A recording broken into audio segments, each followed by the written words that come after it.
भगवान शिव का पवित्र चरित्र कह रहा। माँ जगत जननी जगदम्बा अम्बा माँ पार्वती जी का प्रागट्य हिमालय राज के घर में हुआ माँ सती के जाने के बाद।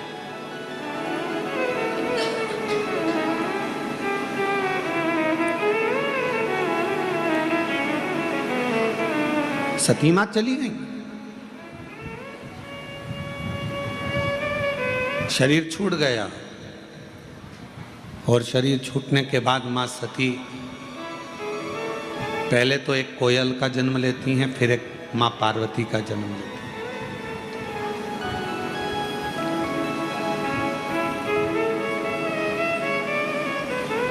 माँ जगत जननी पार्वती के रूप में प्रकट हुई।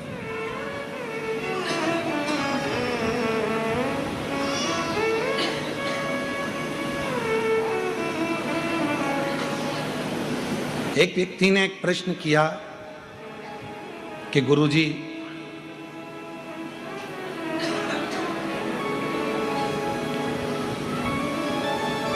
हिमालय राज्य की बेटी का नाम पार्वती, क्या मां पार्वती का नाम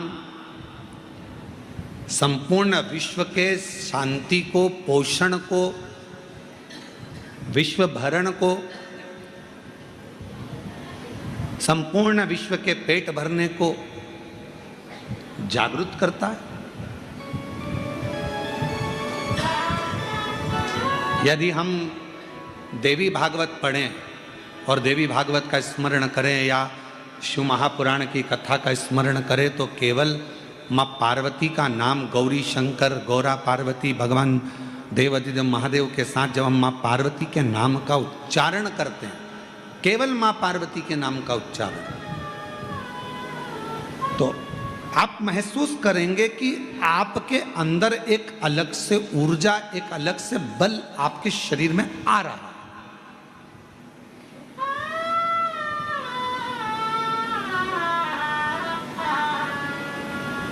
कभी कभी डॉक्टर साहब ग्लूकोज की बोतल चढ़ा देते हैं। बोलो चढ़ाते कि नहीं चढ़ाते? अरे बोलो तो जम के। डॉक्टर साहब बोतल चढ़ाते हैं तो लोग पूछते हैं क्यों साहब हम खाएं क्या? तो कहा अभी कुछ मत खाओ, बोतल चढ़ाती रखो। बोतल चढ़ रही है ना, इसमें सब है।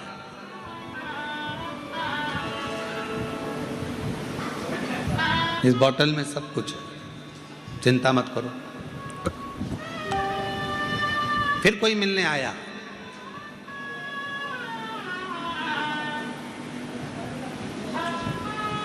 क्यों डॉक्टर साहब 6 घंटा हो गया ना पड़ा, कुछ तो खाने का देना चाहिए ना। डॉक्टर साहब बोले तू खा ले, पर इसको हम बोले ना, ये पानी जो बोतल चढ़ रही है इससे सब कुछ मिल रहा है, सब कुछ।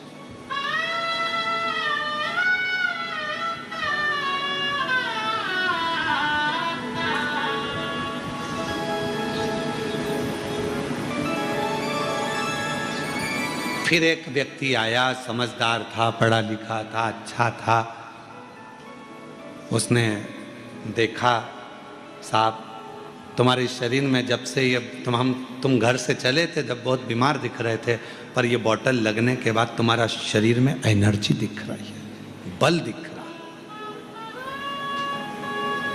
दूसरे ने कहा इसने तो कुछ खाया ही नहीं है और तुम कह रहे हो कि इसके शरीर में एनर्जी दिख रही है, बल दिख रहा है। और दूसरा समझदार था, उसने कहा ये जो बोतल है, इस बोतल में जो पानी है वो पानी पूरे शरीर को पेट भर देता है, ऊर्जा दे देता है, एनर्जी दे देता है, भोजन की जरूरत नहीं पड़ने देता, वो शरीर को संभाले रखता, कमजोरी दूर कर देता। और यही है भगवान शंकर ने देखा जब पूरा विश्व भूख से बिलख रहा था, अन्न नहीं था, पूरी पृथ्वी के अन्न को पृथ्वी ने अंदर समाहित कर लिया था, समाहित। शिव जी ने कहा, शंकर भगवान को लगा, भगवान शंकर के मन में आया, शिव जी के मन में आया। भगवान शंकर को लगा कि ये संसार के लोग भूखे मर जाएंगे, प्राण छूट जाएगा, शरीर चला जाएगा इनका।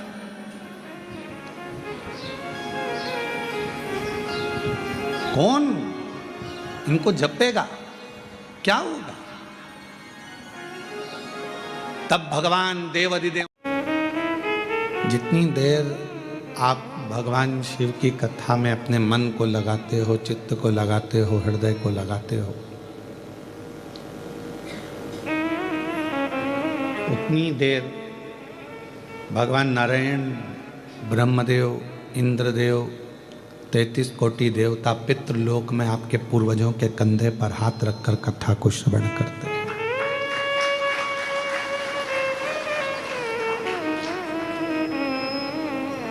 केवल कथा वो नहीं है कि तुमने सुनी, इस कान से निकाल दी, इस कान से, और बाकी का वो क्रम जो धारण करा वो छोड़ दिया।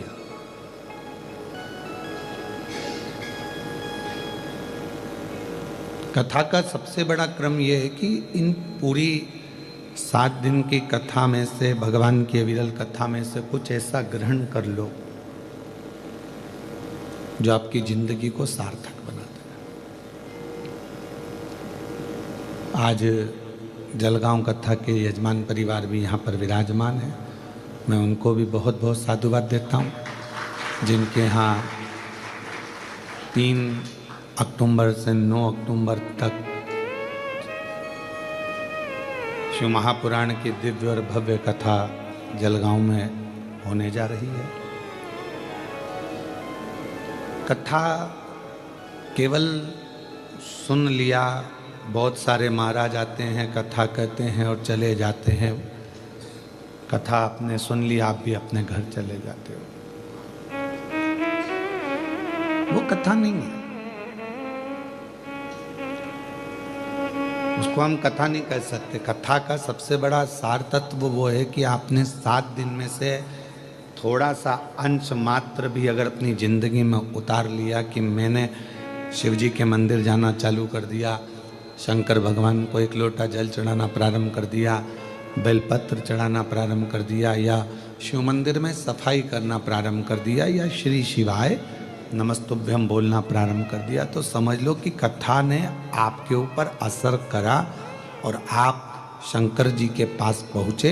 अब शिव जी ने आपका हाथ पकड़ लिया, अब आप कहीं भटकोगे नहीं और जिंदगी आपकी सहज। एक वक्ता जब व्यासपीठ पर बैठे तो जितने भक्त उसके कथा सुनने के लिए बैठे हैं उनका वक्त बदल दे तो समझ लो कि वक्ता है, और वक्त ही नहीं बदल पाए तो फिर वक्ता का मतलब ही क्या हुआ?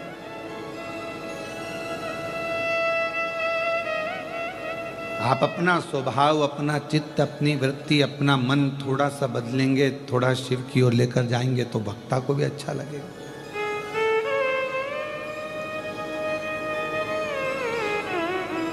एक बार पितृलोक में से पितरों के देवता आर्यमा स्वामी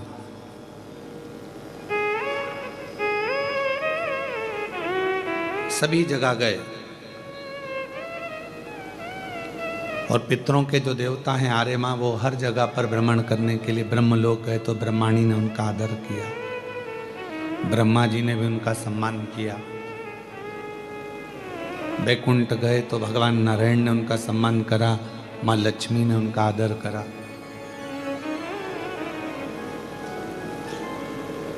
इंद्र लोग गए तो इंद्र जी ने उनका सम्मान करा, आदर करा, इंद्राणी ने सम्मान दिया। खूब पकवान बनाए, उनको खिलाए।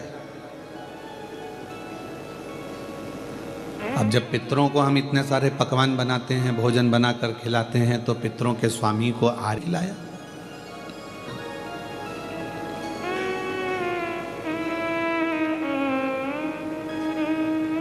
भगवान विष्णु के यहाँ भी लक्ष्मी जी ने बहुत मोतीचूर के लड्डू बनवाए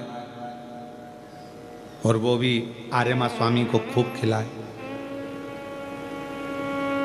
ब्रह्मा जी के यहाँ ब्रह्माणी जी ने भी आर्यमा स्वामी को व्यवस्था करी, खूब सम्मान दिया। देवताओं ने खूब उनको, जिन जिन के यहाँ पर पितरों के देव, पितरों के स्वामी आर्यमा जी जहाँ जहाँ गए वहाँ सब ने सम्मान किया, सब आदर करे, खूब खिलाया। आर्यमा स्वामी चकाचक खूब पाए, पितरों के देवता है। अब पितृलोक से आज आर्यमा स्वामी ने विचार करा कि अभी तक मैं सब दूर होकर आया हूं, केवल देवाधिदेव महादेव के यहाँ नहीं पहुंचा, शिव जी के यहाँ जाना चाहिए।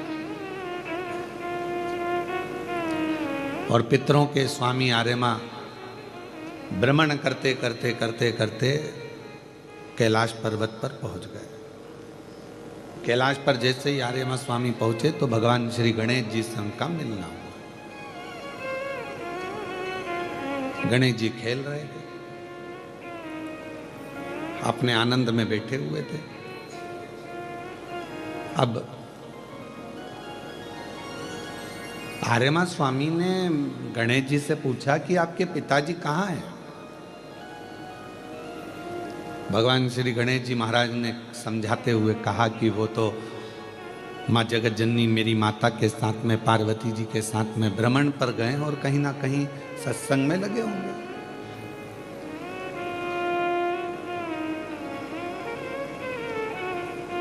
क्योंकि आज का जो समय है, लोग सीखना नहीं चाहते, आज के समय में लोग सिखाना चाहते हैं।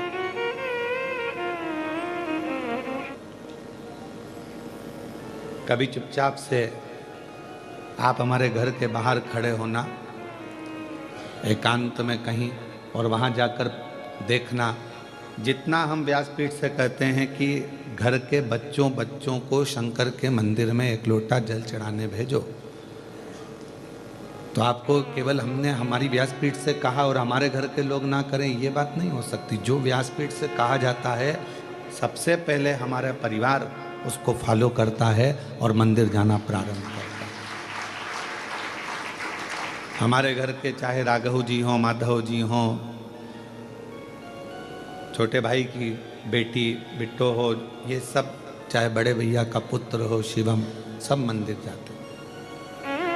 बड़े भाभी होंगे, छोटी बहू होगी, भांजा बहू होगी, धर्म पत्नी होगी, सब मंदिर जाते हैं। पास में जो मंदिर है वहाँ जाकर एक लोटा जल चढ़ाएंगे, बाबा का श्रृंगार, झाड़ू पोछा सब कर कर।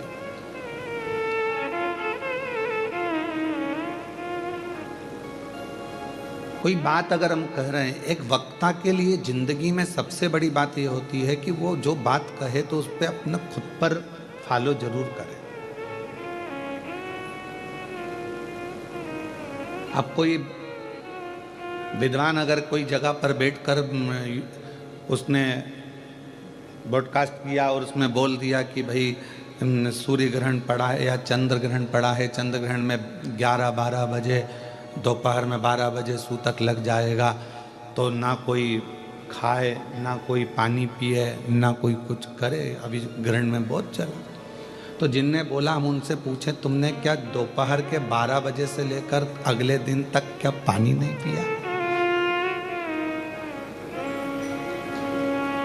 कथनी और करनी में अंतर होता है, बहुत अंतर, बहुत कठिन है। प्रवचन देना या बोल देना बहुत सरल है महाराज, पर उस प्रवचन को अपने ऊपर भी फॉलो करना, अपने ऊपर भी धारण करना बहुत कठिन।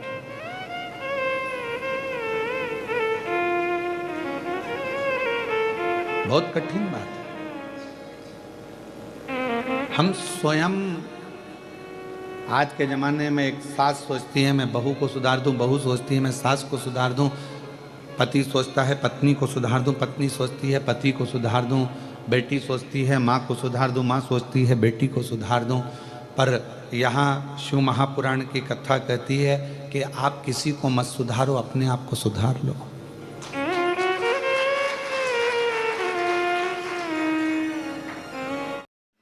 कथा के श्री महाकाल भक्त मंडल कोरबा आयोजक श्री दुर्गेश शर्मा जी, राजन तारक जी, शैलेश शुक्ला जी, अमृतलाल गुप्ता जी, शत्रुघ्न जी, सतीश पांडे जी, सुरेश गुप्ता जी, संजय गुप्ता जी, नितिन जायसवाल जी, राखी तारक जी, संतोषी गोस्वामी जी एवं मुख्य यजमान श्री भरत अग्रवाल जी, श्री ओम प्रकाश साहू जी।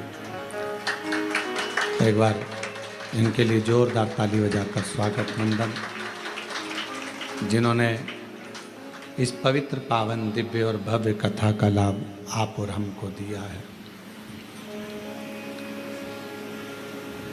श्रावण का महीना है और ये पवित्र पावन कथा ऑनलाइन श्रवण करने का सौभाग्य मिला है।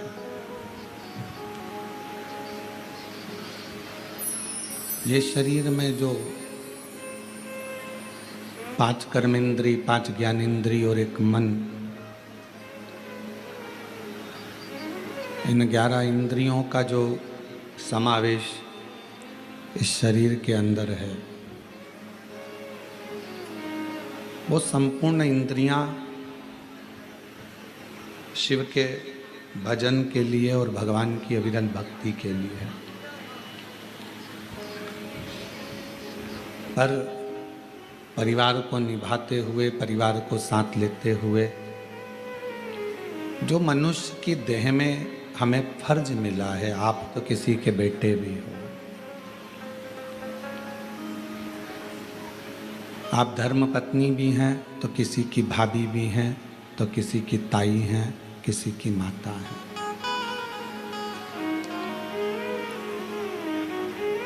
उसी तरह आप किसी के भैया भी हैं तो आप किसी के ताऊ भी हैं, तो आप किसी के चाचा भी हैं, काका भी हैं और किसी के पिता भी हैं।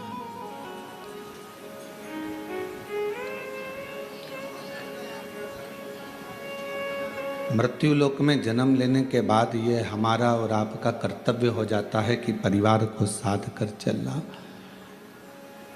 परिवार को लेकर चलना और साथ में अपने कर्तव्य को निभाते हुए चलना। क्योंकि जब हम अपने कर्तव्य के साथ में कर्तव्य का क्रम धारण करते हुए आगे बढ़ते हैं और साथ में भगवान की अविरल भक्ति को धारण करते हुए चलते हैं, तो जरूर हमें अपनी मंजिल प्राप्त होती है, अपनी मंजिल जरूर मिलती है। आज का व्यक्ति कर्तव्य से मुख मोड़ लेता और शिव महापुराण की कथा कहती है, भगवान शंकर का चरित्र कहता है, शिव तत्व कहता है कि कर्तव्य से कभी भी अपने मुख को मत मोड़ो। कहीं नौकरी कर रहे हो तो पूर्ण निष्ठा से करिए, भजन भी कर रहे हो तो पूर्ण निष्ठा से एक आनंद के साथ करिए।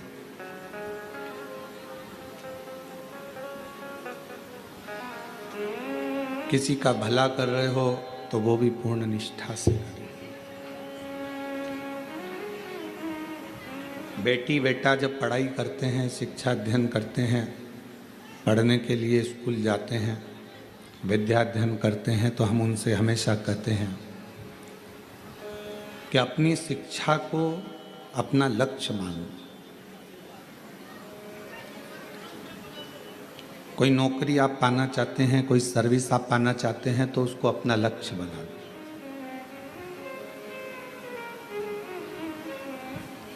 पीटी उषा जी से एक बार पूछा गया था बाल्यावस्था में कि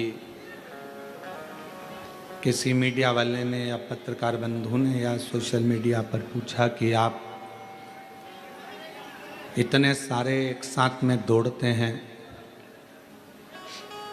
आप अपनी रेस में आगे आ जाते हैं, कैसे? तो कहा,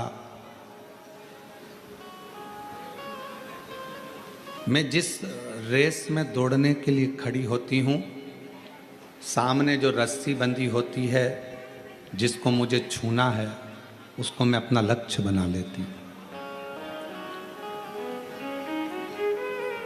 फिर पीटी उषा जी कहती हैं उस लक्ष्य को पाने के लिए मैं दौड़ पड़ती हूँ।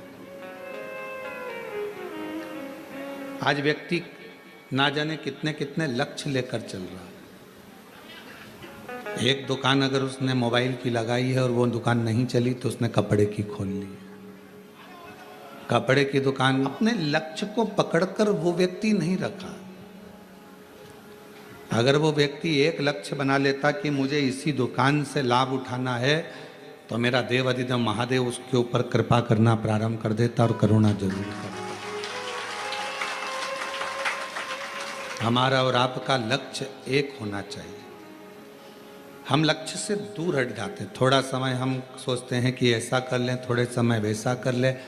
आप में से भी कई शिव भक्त जो ऑनलाइन कथा श्रवण कर रहे हैं, कई भक्त जो कथा को श्रवण कर रहे हैं, आप और हम में भी कई लोग ऐसे बैठे हैं या टीवी के सामने कथा सुनने बैठे हुए हैं या मोबाइल पर सुन रहे हैं कि थोड़े समय तो हम शिव जी का भजन कर लेते हैं, थोड़े समय हम देवी जी का भजन कर लेते हैं, थोड़े समय हम अन्य देवता का भजन कर लेते हैं, और जब हमारे देवताओं से कार्य नहीं होता तो हम दूसरे धर्म के दूसरे देवताओं के पास चले जाते हैं।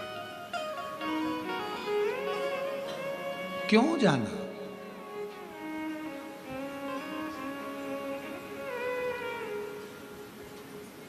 अभी एक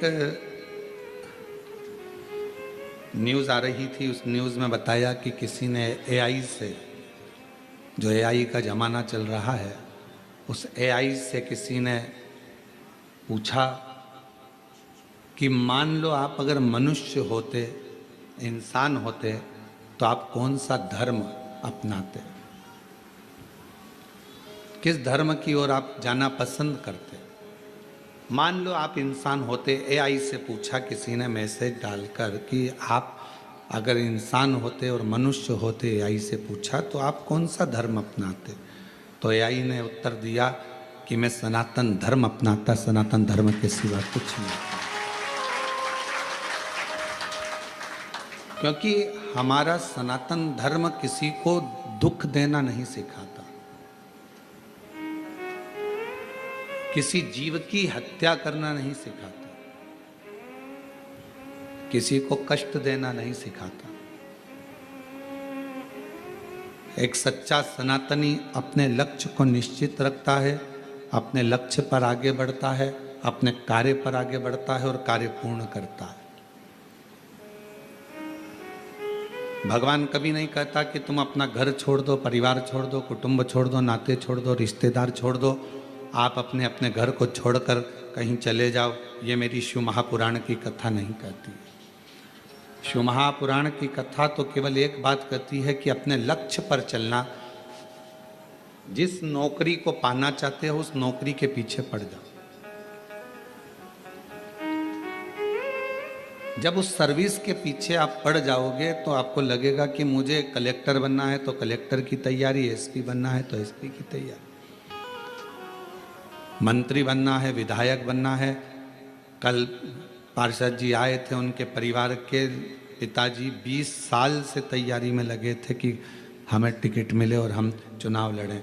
उनको नहीं मिला तो उनके बेटे ने मेहनत तो करी, लक्ष्य तो नहीं छोड़ा, और लक्ष्य नहीं छोड़ा तो आज पार्षद बनकर बैठ गए। आपका लक्ष्य क्यों छूट रहा है? सावन आया तो हम शंकर जी की आराधना में इतने डूबे, और जैसे ही सावन गया वैसे हम अपनी फिर वही कार्यशैली में, भगवान के मंदिर नहीं जाना, भजन नहीं करना, स्मरण नहीं करना, निंदा में, बुराई में, व्यसनों में फिर डूब गए।